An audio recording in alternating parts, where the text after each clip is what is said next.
Welcome to I think it's the 9th, if I'm right, webcast in the 10th. Polly's just right. Welcome to the 10th webcast in our Real Business of Wine series, and a very different one this evening where we're looking at wine education. We've got 3 guests. One is on his way to join us. That's Ian Harris, head of the WSET, but he's giving blood at this second and cycling back from the blood donor center, but he will be with us hopefully very shortly. We have Adrian Garforth, who is chairman of the Institute of Masters of Wine. And we have Dr. Damien Wilson of Sonoma State University, who runs an MBA course there, which I've lectured at, and was for many years also doing a similar role at the Burgundy Business School in Dijon, where we first met. So tonight we're going to have a few questions from Polly Hammond, my partner in crime on this whole project, and from you, the participants, of whom I think we have about 20 or so who've arrived. And if you have got questions, please feel ready, add them to the chat box at the back, and we will do our best to include them. We had a great session last night on the wine writers with Tim Atkin and with Eric Asimov of the New York Times, and Elaine Trickham-Brown from JancesRobbins.com, and lots of questions from people, from the attendees. So please do feel free to chip in with questions, and with any luck, to indicate it as well if you're happy to be, if you're to be up top with your picture there, and we'll see if we can include you there as well. So I'd like to kick off while we're waiting for Ian to turn up. On the one hand, we have the MW. On the other hand, we have an MBA. I know a number of people who've done both. My friend Gerard, the late great Gerard Basset, did both and did the Master Sommelier. But quite a lot of people find themselves at a point of their lives where they're deciding what to do with their wine career. They've done the diploma, they're in the industry somewhere, and they're saying, well, what do I do? Should I do the MW? It's going to take me this much time, it's going to cost me that much money. Should I do an MBA, which is a more structured, as you may describe in a moment, Damien, more structured prospect?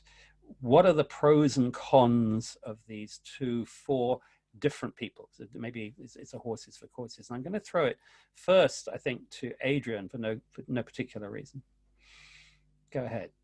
Why would you want to become a Master of Wine? Yeah. It's a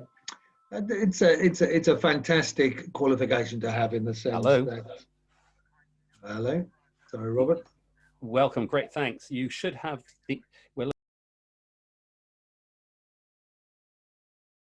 Okay. Adrian, please continue. We've muted him. You've muted keep going. him. Okay. We'll talk over Robert.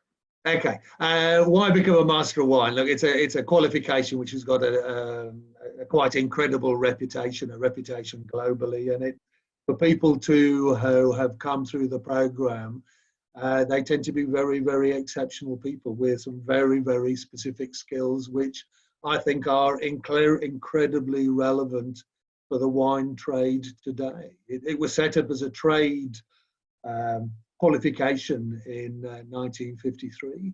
And I think right now, with the challenges that the trade are faced, to have people with a level of knowledge and skills who have qualified as a Master of Wine, I think is incredibly, incredibly important.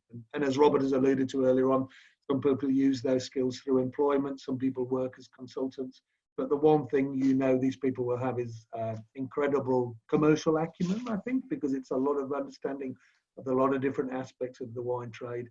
And I think it's incredibly important for the wine trade going forward that we have more MWs in the world, more really well-skilled, highly qualified people who can genuinely shape and drive the industry forward.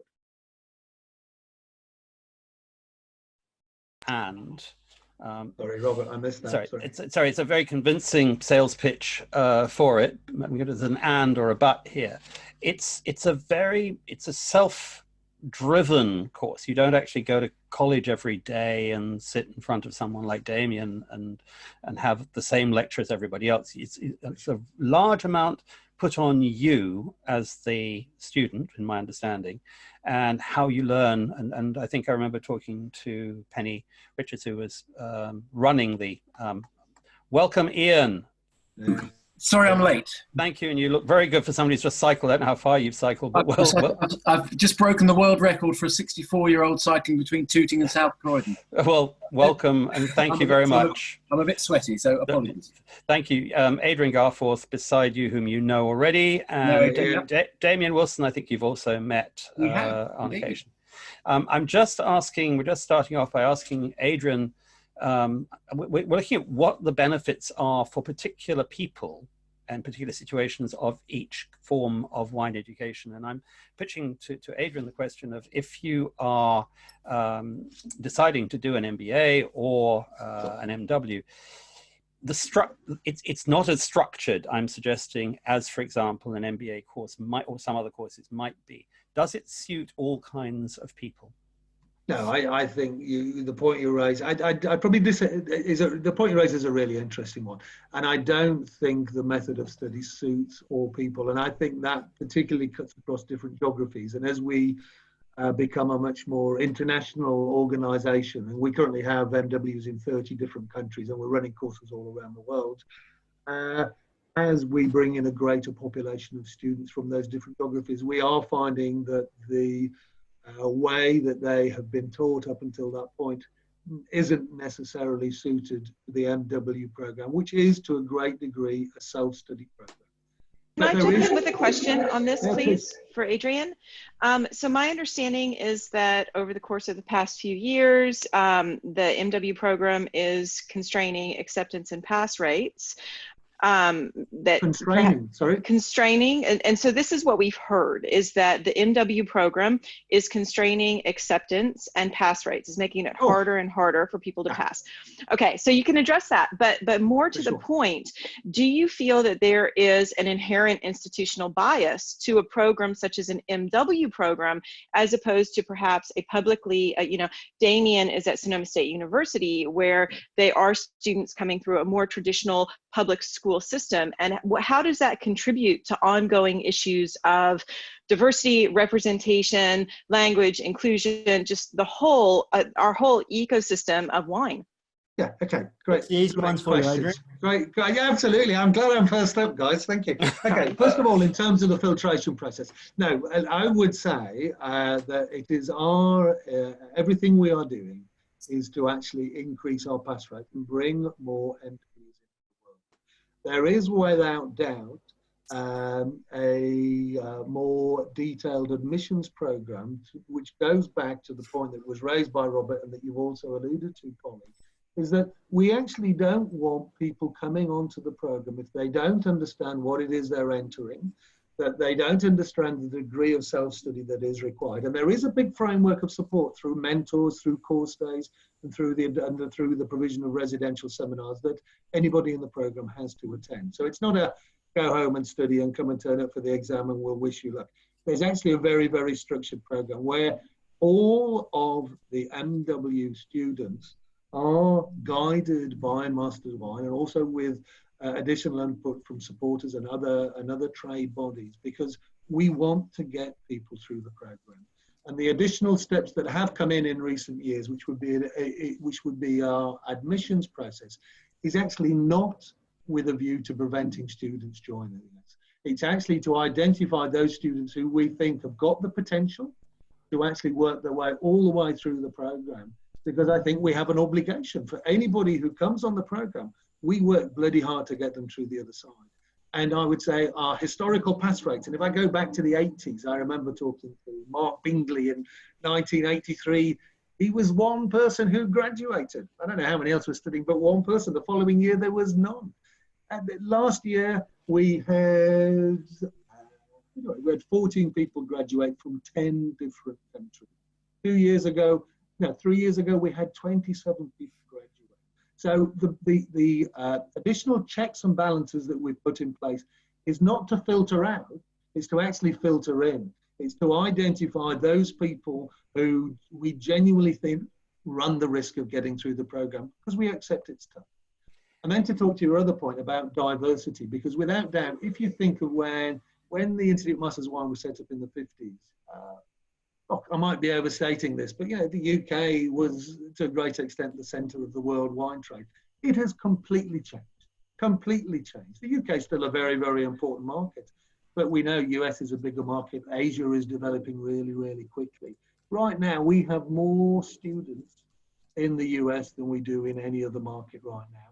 And we are recruiting, without doubt, a lot of people who are coming in from Asia. And we're really mindful of the fact that in all of these different markets, people are taught in very, very different ways. We allow people to take exams in their own language. We provide translation services. We test the translation service to make sure that when they say it's a Chablis, they translate it and say it's Cabernet Sauvignon. We are, as hard as it might be, we're incredibly professional and incredibly challenging of ourselves to make sure that the standards that were set in the 1950s have never been compromised. But actually, we're working really hard to get as many people through the program as possible. So the idea of filtration, I reject entirely. The idea of diversity, that we're not reflecting the balance of the wine trade. Well, you just have to look at the people who are coming through the program. And I would also say, from a gender perspective, we have over 50% of our students are females. There's always more work to be done here, but our outreach program isn't just sitting in a London office and sending out a few flyers. We are genuinely looking at the global wine trade and making sure that the course we provided reflects the needs of that trade, and that the people we're trying to recruit and become MWs are those people who will shape and guide the industry going forward. They're that good. And we've got some absolutely fantastic people now, and we want to get more people on the program, not stop people coming in.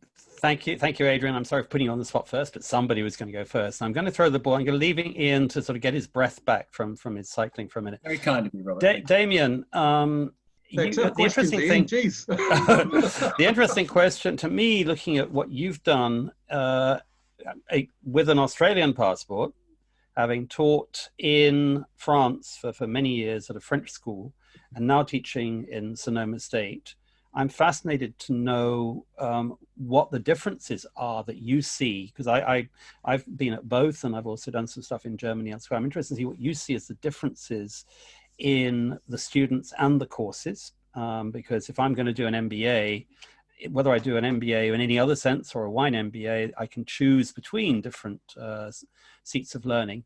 But also, what's the difference in the expectations of the students you get coming into your campus in California to the ones who were turning up in Dijon? Yeah, look, thanks for that, Robert. I want to go back to something that was mentioned beforehand, and the relationship between the different programs. We've got three different people representing three different programs. And I just want to point out, I think each one of them has a key competency and complementary elements with each other. So I think there's, but one of the challenges that we have is that people tend to do one of the programs one at a time. And both the structure and the order in which people take on their qualifications is kind of, it's different for each person. I think certainly what I've seen in my experience, I started out in Australia. I mean, my background is, I originally wanted to be an MW. That was pretty much my starting point. So, going back to Adrian's perspective and my background, my parents ran a convenience store when I was 13. I was selling alcohol. I couldn't get involved in the transaction. I was too young. But my parents were both salespeople, so they kind of got me into selling it. And from selling beer by the color of the can or selling liquor by the category it came from, that process I wasn't really heavily involved in. It was pretty menial task. But I learned pretty early on that if people wanted wine, they needed help because they didn't know what they wanted, whether it was a brand, whether it was a style, whether it was a category, for what reason they were purchasing it. And so even at a young age, I recognized the importance of being good at being able to communicate between the consumer and helping them find what they wanted to. So when I started working in the wine trade, in service, in the distribution industry, and I've got 20 years background experience before I even became an academic, I recognized that we didn't really need more wine experts. We need people who are better at communicating or speaking customer.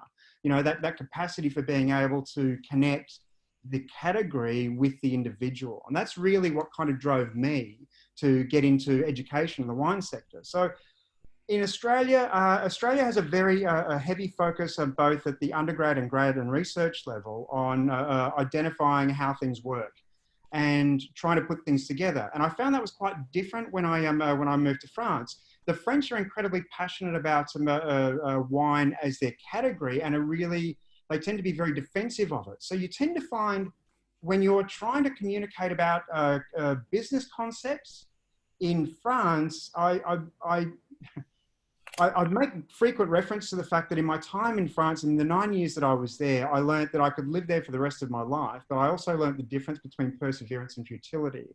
You know, I mean, you start trying to communicate to the French the importance of being good at business practices, and the immediate deference is to protecting the category, the region that they come from, and the belief that you can't have one without the other. Whereas as a business person, I believe that the two are integrated perfectly, and you need to be able to manage both. And so that was one of the things that kind of drove me to the US. And I think what I found is that globally, the challenge we face in the wine sector is that we have people focusing on one element or the other, rather than trying to look at it in a holistic sense and understanding how each component works together most effectively. So if you're wanting to learn about wines, wine styles, and being able to understand, have the knowledge of the different styles and those sorts of things, I think that WSET is an excellent qualification particularly for people working in the retail or service industry. But for those who are wanting to understand how the industry works together, and I mean the IMW goes back, I think you said 53, Adrian? I keep getting confused because I remember 51 was when Grange started, if I'm not mistaken, and so 53, I don't want to get those 2 years mixed up. But realizing that was about having a guarantee that the quality of the product was being conveyed to the customer in the way that the original producer defined it. So I think there are real complements across all programs. I mean, I have 4 degrees in wine business, and I think one of my frustrations when I was looking after master's students in France is they'd come to an executive supply chain management classroom, and they'd all be studying for their WSET accreditation. You know, I mean, it wasn't about their capacity to be good business people. They were far more interested in being wine experts. And I see and recognize that because when I first got into wine, the attraction for me was wanting to be one. But it was when I actually started working in the industry and started having to make decisions on behalf of the industry, I recognized that we need more business people rather than wine experts. And that's what kind of led me down this path. So the short version, I think, is that at the Wine Business Institute, we focus on trying to create wine business professionals at all different levels, and we cater for the undergraduate through to the executive. And I think that has a great complement with the skills and knowledge that is communicated with the WSET, and in addition to those people who are wanting to be the MWs and kind of lead the wine sector. And that's kind of the way I think all 3 programs that are represented today really look after themselves. Thank you, Damien. Now, it's almost as if we've sort of been looking at the house, and now we're going to move to Ian to look at the foundations, because the chances are you're likely to get, you're not as likely to be doing an MW unless you've actually been through Ian's WSET process, at least part of it. And that's probably true of most, or not all necessarily all of your students, Damien. We might come back to that. But Ian, obviously a lot of what we're talking about here is relevant to the diploma. But just talk me through, you've got 100,000 students globally, I think now. There's a point that I think Adrian may have been making. Sorry? Until about 2 months ago. Well, yes, well, in the big picture we have. But taking the point that I think Adrian may have been making before you arrived, or as you arrived, the fact that in different countries, people are used to different forms of education. And in some countries, there is definitely a more top-down system. How are you seeing that? There's a question I'm going to include here, which I had from, I'm just going to see whether I've got it here. Actually, I just see it's from Tichuan Rodriguez, I think, about languages. From my knowledge, WSET diploma used to be available in German and another language before it came back to English only, which I didn't know was the case. Is there a reason, and is there a plan to go back to multi-language training? So looking at that, how do you see supplying all of the needs of the different parts of the market? Okay, now that's a very good question. Now, WSET programs are available in 18 different languages and in 75 countries. So it's pretty widespread. The diploma, as those of you who've done it, or those even if you haven't, you will know, it's a written exam. It's a tasting exam on which the answers are written. We did the answer to the question from. Sorry, I didn't catch the name of the person. It's Tichuan Rodriguez. I may be mispronouncing it. Yes, we had diploma in German. It's finishing we're actually doing the last few, mopping up the last few exams and students this year, which we've had to put them back obviously because of the coronavirus. But if you were going to run if in the 21st century you were going to run the diploma in 2 languages, you wouldn't choose German as one of them. You'd choose Chinese. Mm-hmm. So if we do broaden the diploma, it would be into Chinese, not into German. Was a historical thing through the Austrian Wine Academy, through a lovely MW called Pepe Schuler, and we basically he was a partner in it. But we've just revamped the diploma 6 months ago, and we took the decision while we were doing the revamp that we could not continue to do it just in English and German. If we were going to do anything, it would be English and Chinese. So, but at the moment, diploma is only available in English, mainly because of the markers, because you have to have markers who are able to read the foreign language papers. We have markers in China, in, as I said, 18 different countries for the level 3, which is the step below the diploma, because that's not such a rigorous process when it comes to marking. You don't need, your knowledge doesn't need to be quite that high. But Adrian's MWs, thank you very much for providing them in so many different countries now, because we use MWs as teachers, as markers, as verifiers, as examiners. So I think we are growing, the WSET's international growth and the IMW's international growth are going hand in hand.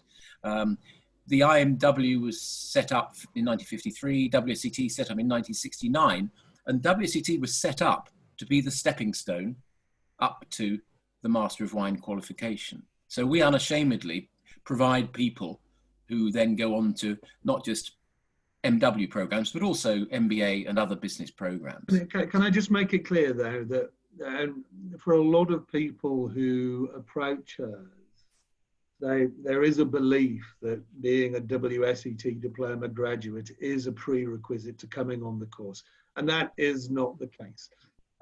Anybody who has got a good quality wine qualification, that could be in winemaking, viticulture, business,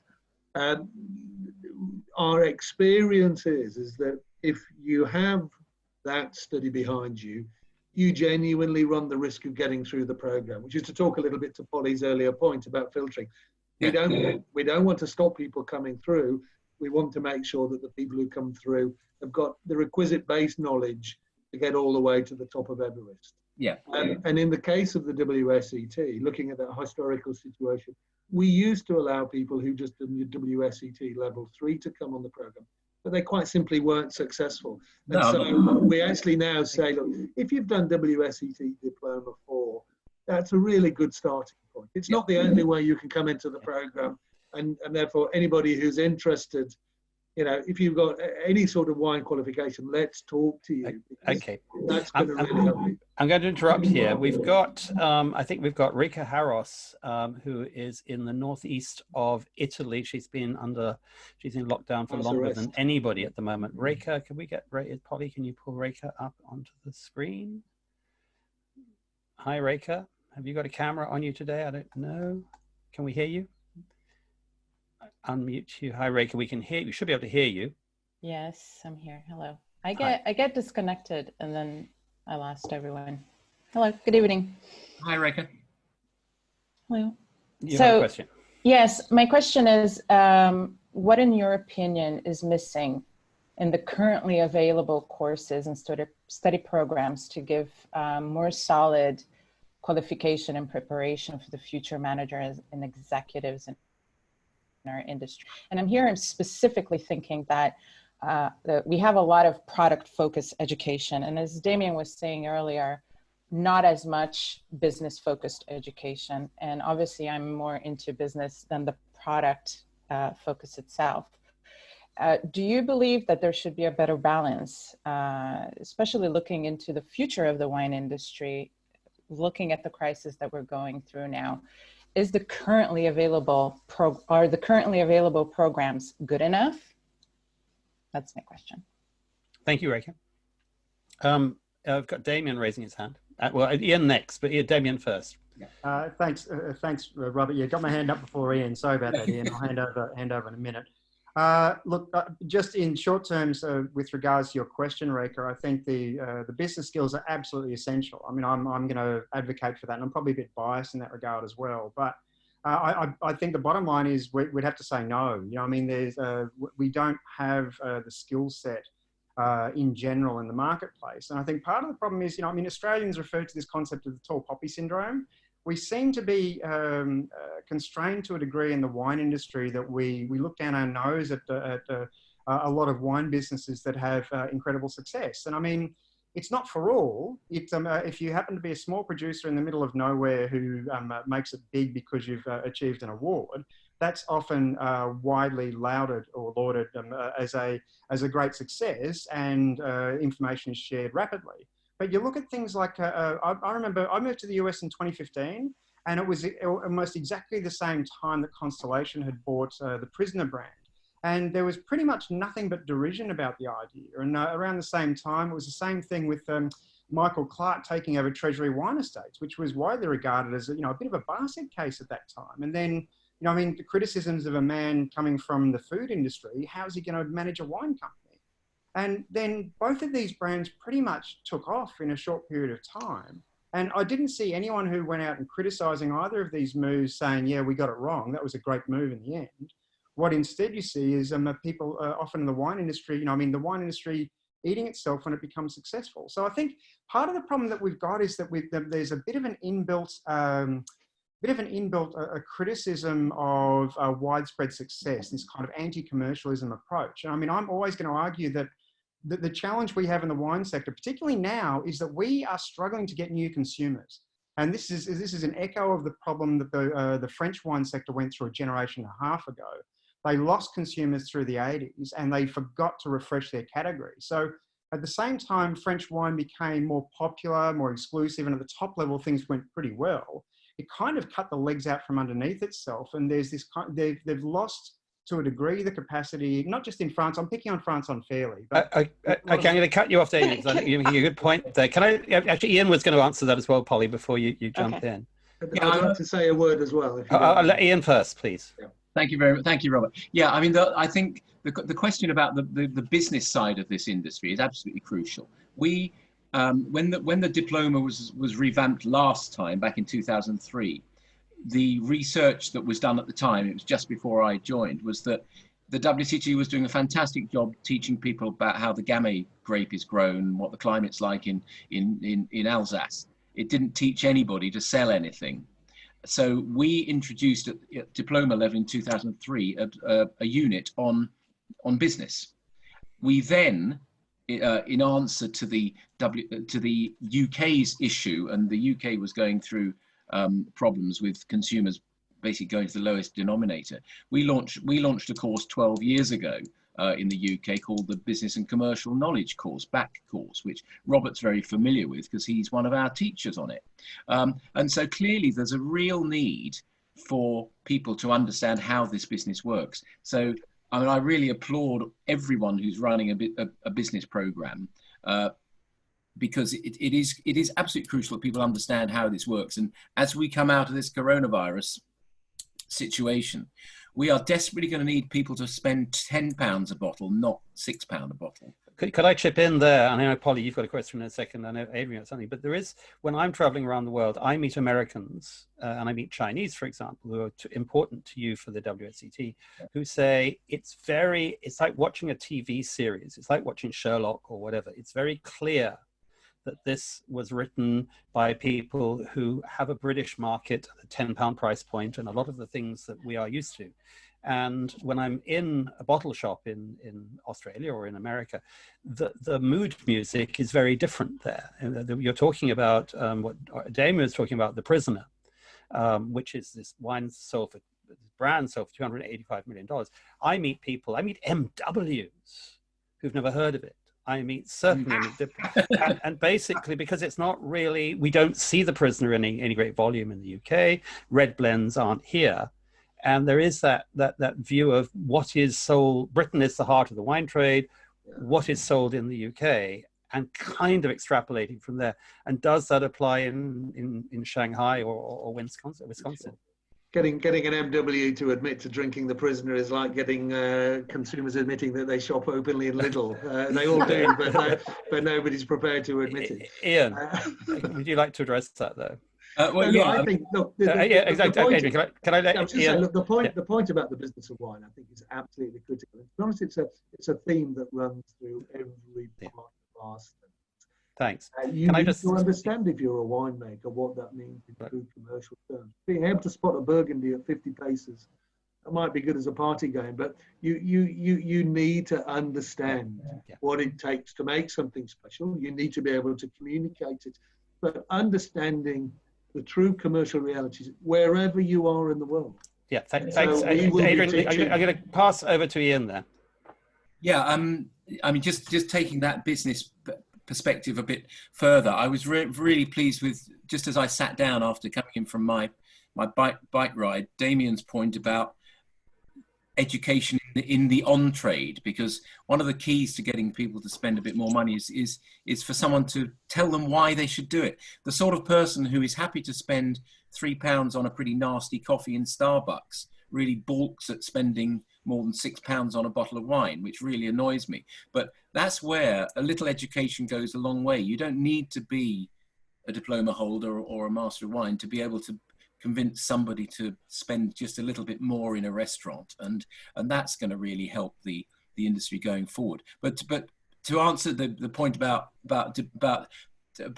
business, yes, we are doing far more in terms of teaching people about how this business works from grape to glass, rather than just teaching people how you grow the stuff. Thanks, Ian. Polly's got a question, and I've got two questions from the audience as well. And Damien raised his hand. I know you've raised your hand, but can we answer? We're halfway through, so keep your answers a little bit shorter, I think, now, if we get the audience a chance to ask their questions as well. But Polly, go ahead. Okay, we have all three of you here. And the whole purpose of this is to problem solve for the future, which apparently is going to be a lot harder than any of us expected January of 2020. So I'm just going to say to Ian, so I'm a wine marketer. I founded a wine marketing agency. So I speak to WSET diploma students about the business of wine. Adrian, I answer questions for MW students about the business of wine. Damien, I step in and talk to your students about the business of wine. Why is it that I have all of your people coming to the me's in the world instead of you guys working with each other? Let's solve this problem. Go for it. I'm gonna come straight in. Great. Thank you, Polly, for supporting our students. We can't teach everybody everything. Everybody will have different questions, and we encourage our students to tap into people like you who are experts in a particular field, and long may that continue. We can't teach everybody everything, so we encourage it. I remember Paul Symington once saying to me, "Why the hell did you set a diploma assignment on port? I'm besieged by diploma students wanting to know more." I said, "Well, if you don't want to take the call, don't take the call." "Oh no, I love taking the call." There you go. So that's my answer. Briefly, Adrian and Damien, do you want to answer that before I've got a question from somebody else? Yeah, I just wanted to, I'll keep it short. With consumers, getting them into wine, I think the knowledge is something which comes from experience. And so what we need to do is encourage and embrace consumers to come into the category. And I think the professionals out there, just to refer to what Polly was saying before, I'm happy that they're asking for the business questions, because I think one of the more frustrating things for me is I don't get those students asking those questions. They go, when are we going to do a wine tasting on iconic wines or on Burgundy or whatever? And I'm going to turn around every single time and say the business side of thing will help you get those experiences.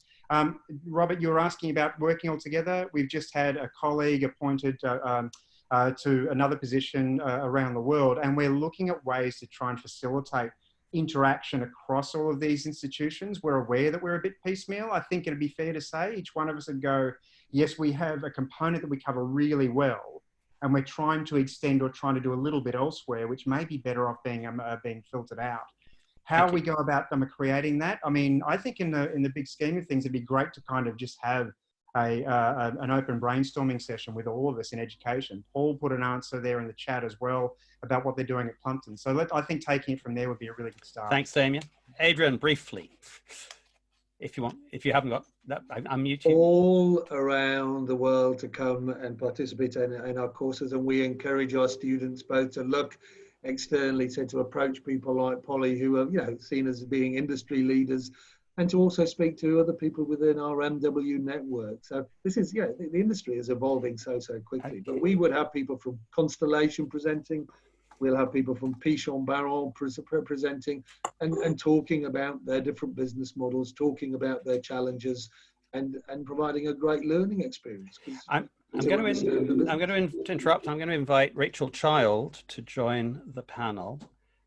Rachel, you've got a question which is kind of ties in with this. You go ahead. Yeah, hi.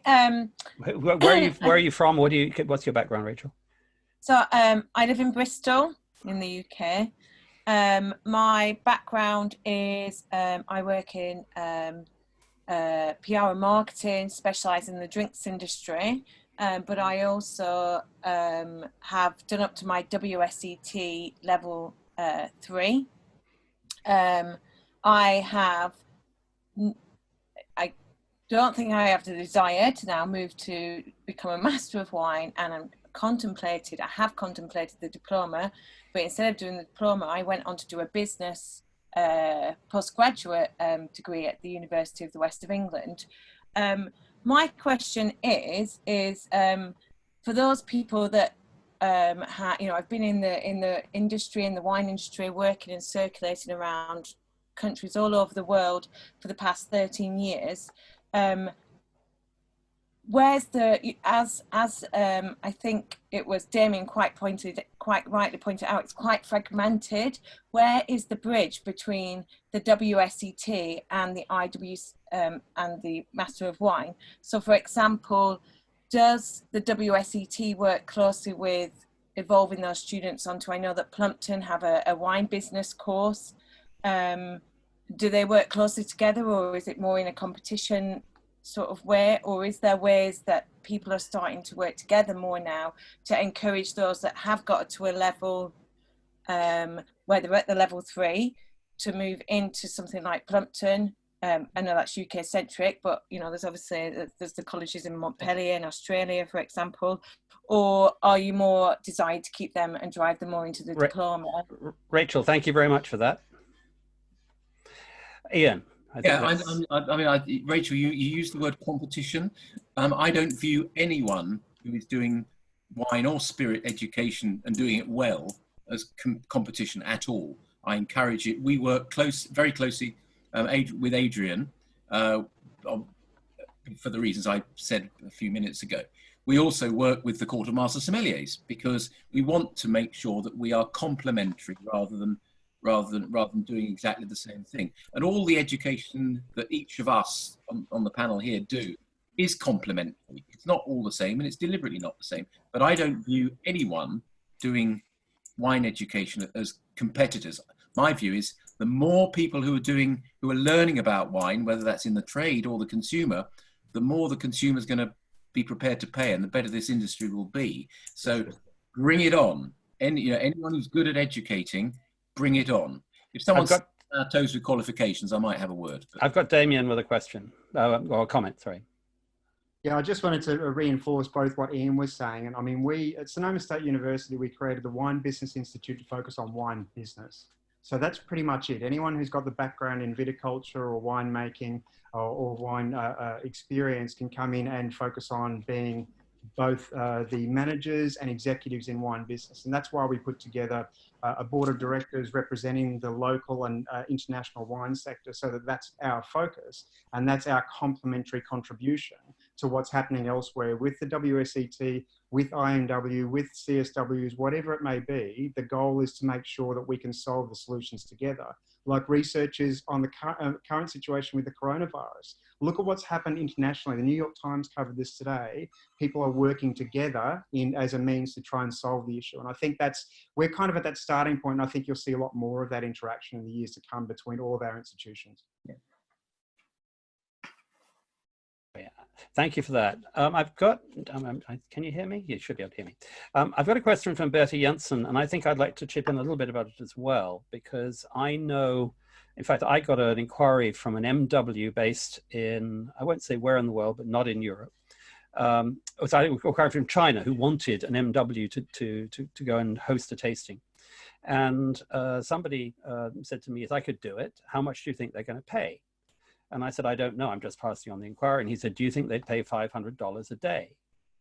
And I said, well, I really do think they should pay a lot more than $500 a day for somebody who's got an MW qualification. And he said, well, it's very hard for me to earn much more than that where I am now. And it's something I do hear from Masters of Wine who've put a lot of money into getting this qualification, and they don't necessarily see a benefit from it. And Bertha Jensen, would you like to ask your question, which does sort of allude to that? Bertha? Yes, actually, you already almost said it, because I'm a DIP WSET, so I thought about doing the Master of Wine. I still do. And I'm in touch with many people with Masters of Wine, with some who just got the degree of Master of Wine, with others still studying. And I see how much it costs, and the cost of the study is huge, but there are more and more Master of Wines out there. So, and which means the competition on the market between the Masters of Wines is getting bigger and bigger. And so my question was, I was wondering if all the money you put in the study, one day you will get it back, because the key positions often are already occupied by MWs. And as I said, more we are, less we will get a job that will pay back, at least in a decent period of time, the money that was invested. So I still have, I'm hugely intrigued by the MW classes and everything, but this is a big question for someone like me who wants to enroll, because I'm not coming from a wine family and I don't have lots of money. So if I do this, it will be a huge, impact on every part of my life. And so I asked myself the question, is it worth it? Because will I get back the money? Because only having the title and having a great education, I would love that. But this is not enough to get me motivated. Bertha, thank you very much. I think that maybe, and briefly, please, Adrian, because we have got some other questions to come. Go ahead. We're 395 MWs in the whole of the world. In terms of us reaching saturation, we have a long, long way to go.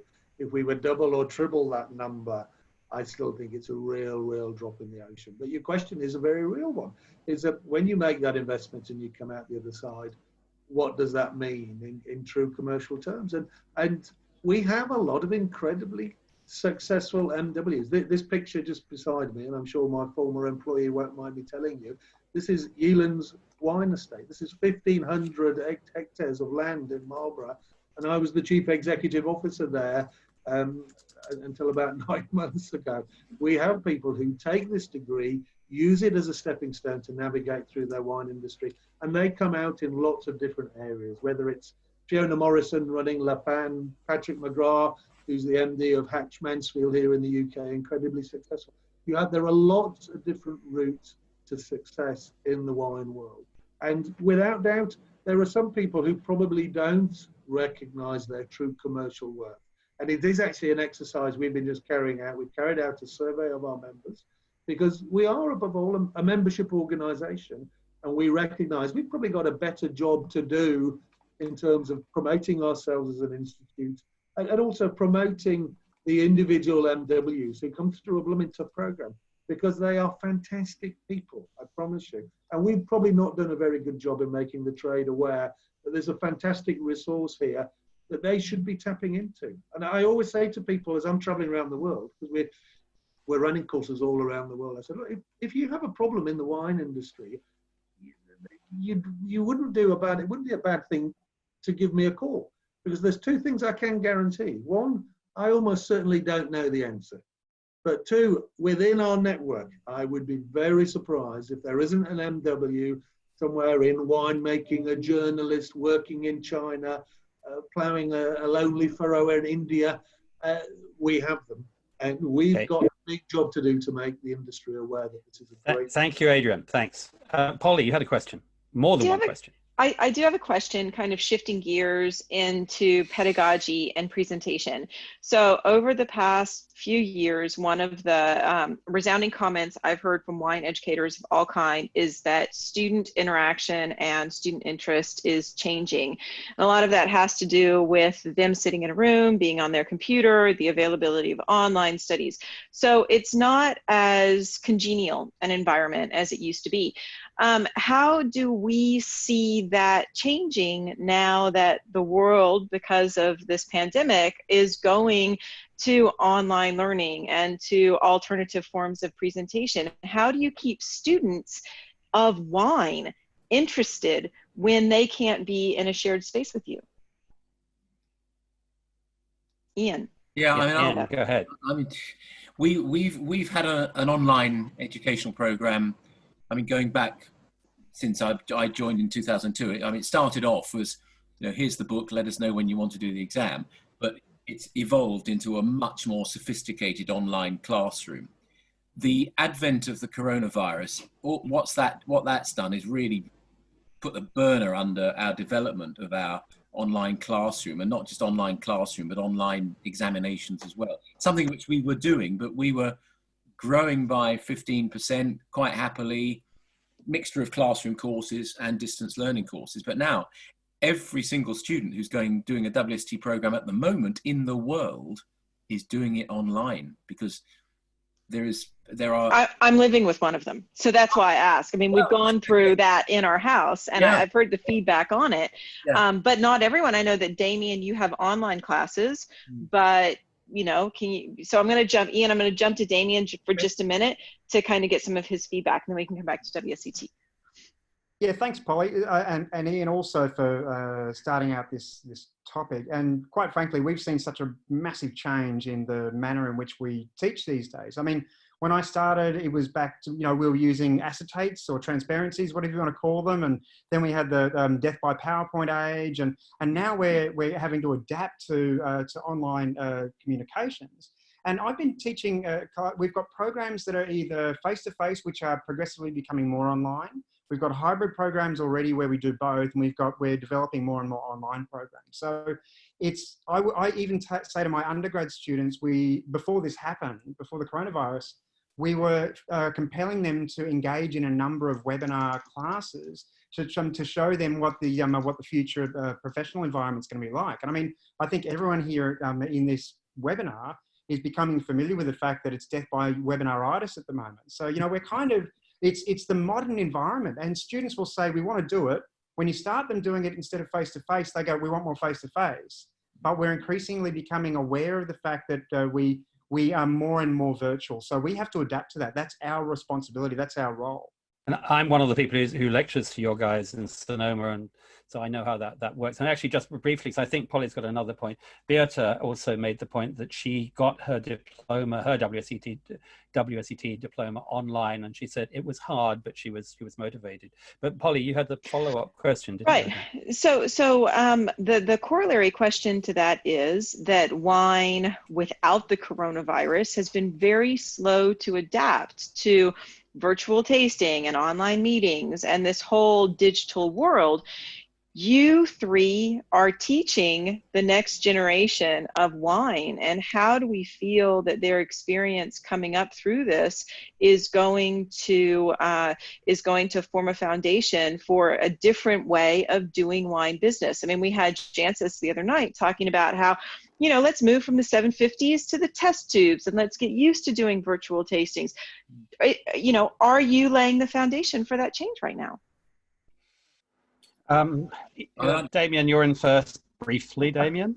Thanks, Robert. Yeah, I think we are. I mean, many of us would be critical of wine's traditional approach to new technologies. I mean, I've used a number of cases where I've tried to go to wine regions and tried to engage using social media and heard nothing but crickets, even preparing days and sometimes weeks in advance. I think if there is a positive that comes out of this experience, it is forcing wine business to adapt, and they are having to get into it. I mean, we've had this discussion online in the last few days, suggesting that the wine trade really needs to be looking at them communicating using new media. And you'll have the critics will turn in and say, but they don't have the experience. but they're never going to get the experience if they keep waiting for something to happen. So they've just got to get in there. And I think something like this is actually forcing those businesses to do well. And we'll probably see a big shakeout, but I actually think this is probably one of the birth eras of the success of digital in the wine industry. Thank you, Damien. Adrian or Ian, have you got a thought there? Yeah, I mean, the point I just wanted to make is when we really went into digital education in a big way, which was about 5 years ago, we were concerned that it would completely bastardize our classroom courses, and it didn't. Some people want to do it in a classroom environment with their friends, their wife, their boyfriend. They want to meet people. It's almost a social occasion as well as a learning experience. So the online courses did not take away from the classroom courses at all. What we've got now is classrooms are shut. So everybody's having to learn. And the point that I think Robert mentioned about Jancis and test tubes, we are looking at how you can get small samples of people and assure the quality. The main issue is spirits is easy. You know, you send a box of miniatures of spirits, chances are they'll be in good condition. You send a box of test tubes of wine, it may not be, and therefore you'll be teaching with a faulty sample. So I would say the impact of the coronavirus has certainly forced our hand on this. You know, getting people to taste the same wine, to discuss, to analyse and understand what's in the glass is an important part of our program, for sure. It's not the only thing, but it's an important part. What we were resorting to, where we had course days where people were not able to attend, they may be self-isolating.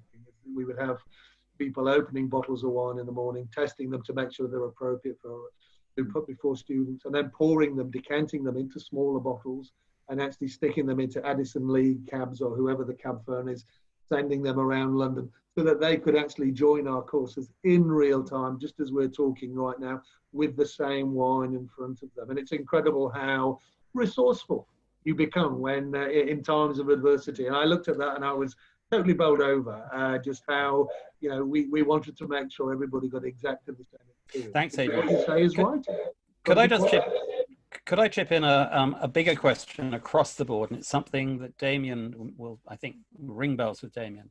At various events, both within the college in Sonoma and in Burgundy and at other events I've been to, you've got a room full of people who are supposedly learning about wine, and they've got two options. They can go to room 1 and taste wines from somewhere in God knows where, and they can go to room 2 and they can hear someone like Polly talking about wine marketing, and they go to room 3, if you like, our third room, where somebody talking about margins and how much you can make on a bottle and whatever. And in my experience, room 1, the tasting room, is always full.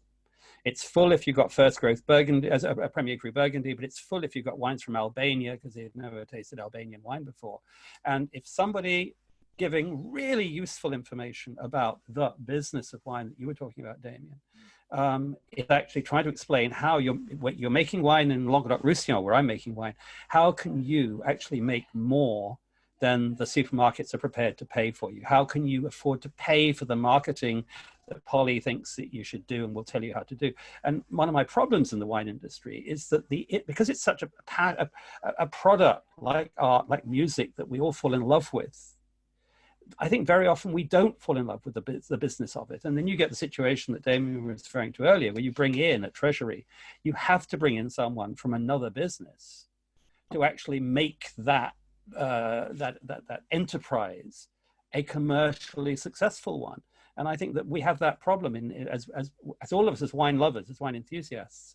We communicate our enthusiasm for the wine, but maybe we're not being successful in putting it into a financial context. And after coronavirus, that's going to be more important than ever. Sorry, it's a little rant, but I don't know. Damien, I think you already agree with that. You've already said you agree with it. I'd be interested, Ian, whether you've got a thought on it. Yeah, I mean, I totally agree with what you said, Robert. I'm just trying to repeat. Give me the 10-second version of your question, would you?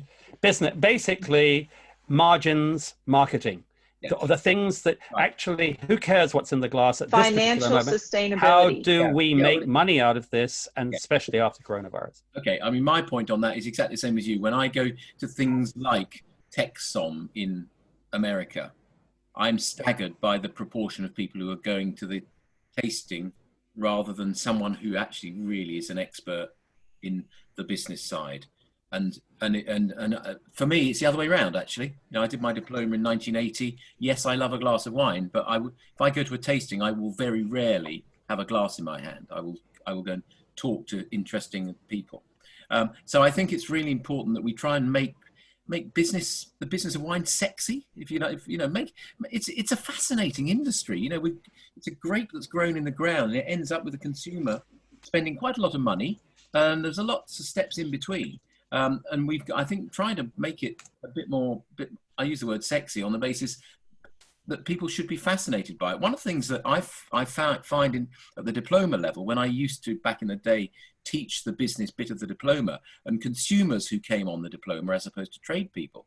And I sometimes used to say to them, this bit may not be relevant or interesting to you. And pretty much to a person, they said, no, this is fascinating. We want to know how something gets from a grape into a bottle and then into a glass that I then buy in a restaurant. So, but I think making it more fun. And Robert, you've seen Gary Wyatt, who's a financial guy. He makes it fun. He talks about the margins, the cash flow, the exchange rates, and people listen. So trying to getting people who can deliver business in a way that brings it down to where people can understand, I think, is really important. And I find it absolutely fascinating to hear from people about how they are. In some instances, you know, Robert, Languedoc, we all know what the margins are like in Languedoc. You've got to learn how you can squeeze the extra cent out of your cost base, or squeeze an extra pound out of a supermarket, putting it on the shelf. So I think it's a fascinating subject. Let's make it fascinating for people. Understanding consumers and how you can get that wine in front of them, and to do so commercially and in a sustainable business way, is fundamental to the long-term success of the wine industry. And the way we're driving our prices down to unsustainable levels, it's the death of the industry. We've got to get people excited. And Robert often refers to the fact, when you go to the US, when you go to Asia, people are prepared to pay a good price for a good bottle of wine. And we must never forget that. Consumers are happy to pay a good price for a good bottle. The minute we start to commoditize it, we're dead, because we cannot compete on the same level as the beer boys. Thank you, Adrian.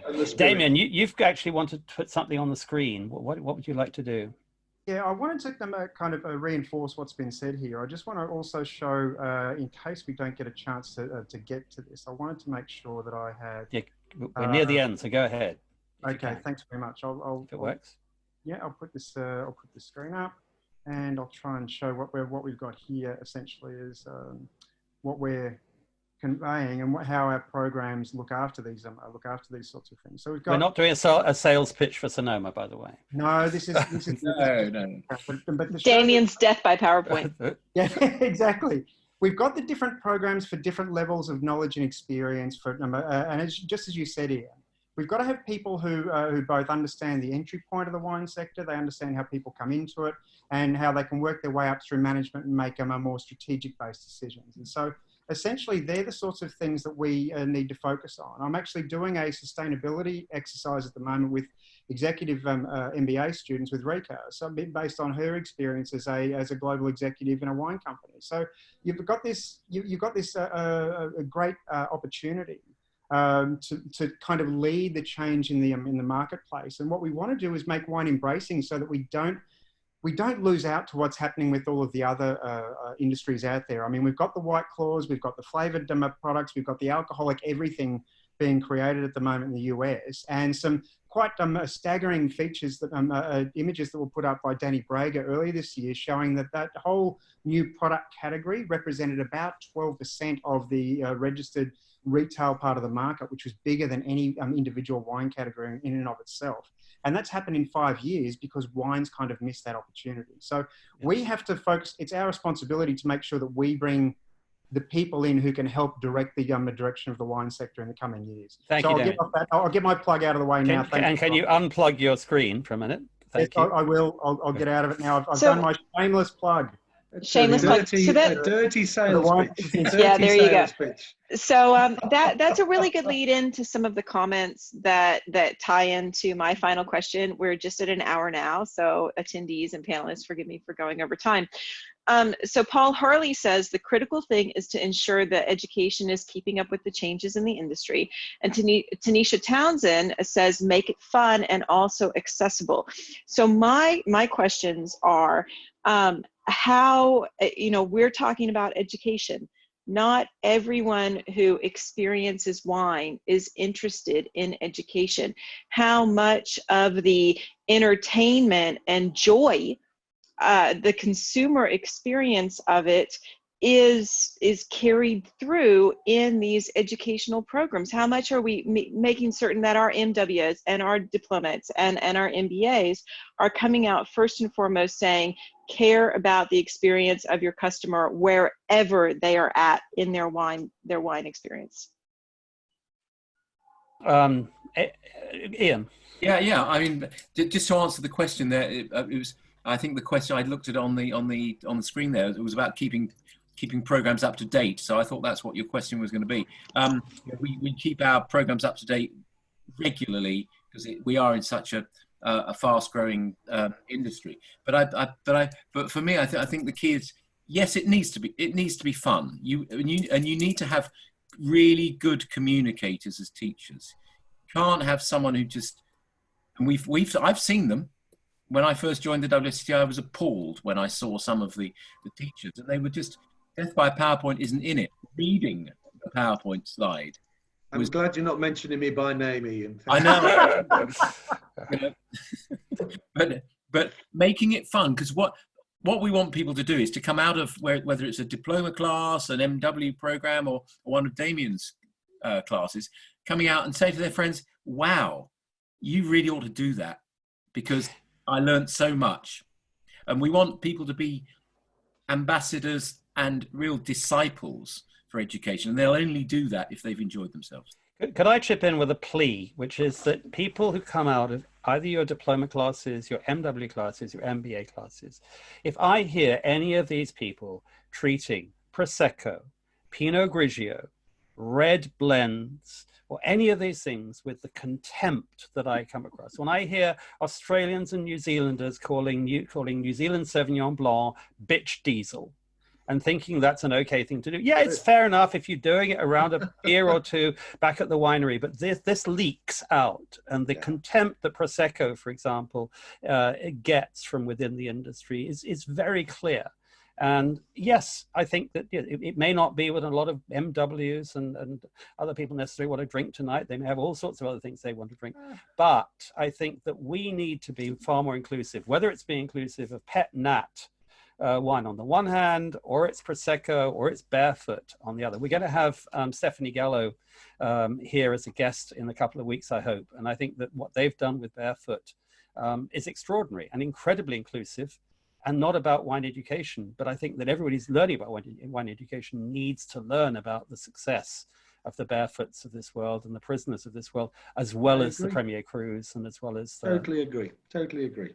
If we can kill wine snobbery through, whether it's through it won't be the coronavirus that'll kill it, but if we between us kill that wine snobbery, hallelujah. Wine snobbery stifles the industry. People come into wine because they're genuinely passionate about it, and at all levels of the trade. And we've got to do everything to maintain that involvement, because it's not a particularly commercial industry. A lot of people lose an awful lot of money. We've got to get the fun back into it and convince people that wine is worth paying a pretty penny for, because it is. It's something about wine which is truly special. And it's getting us through, coronavirus, at least a lot of us now. Yeah, so absolutely right. Thank you all very much. Tomorrow night, we're going to be talking about natural wine with Alice Firing and a French producer. And on Friday, I think we're looking at data. We're still going to confirm that. And we're on every weekday night. And if you've missed any of the others, we do have the videos are all, until I think last night's isn't up yet, but most of them are up on YouTube. So we've got a YouTube channel. Go over there and subscribe to that. You can actually subscribe to this as well, so you can find out what's going on. This is something that Polly and I threw together very quickly, I think just literally 2 weeks ago. We're learning as we go along, But I'd like to thank all of you panelists for taking part, and I'd love to thank the 30 or so attendees, all of whom have chipped in and been here. So I hope to see all of you here on other occasions. Enjoy the rest of your day, evening, whatever time it is with you. Thank you all. Thank you very much. you. Thank you. Thanks, Polly. Thanks, guys. And great to Thanks, hear guys. it. See you soon. Let's keep at it.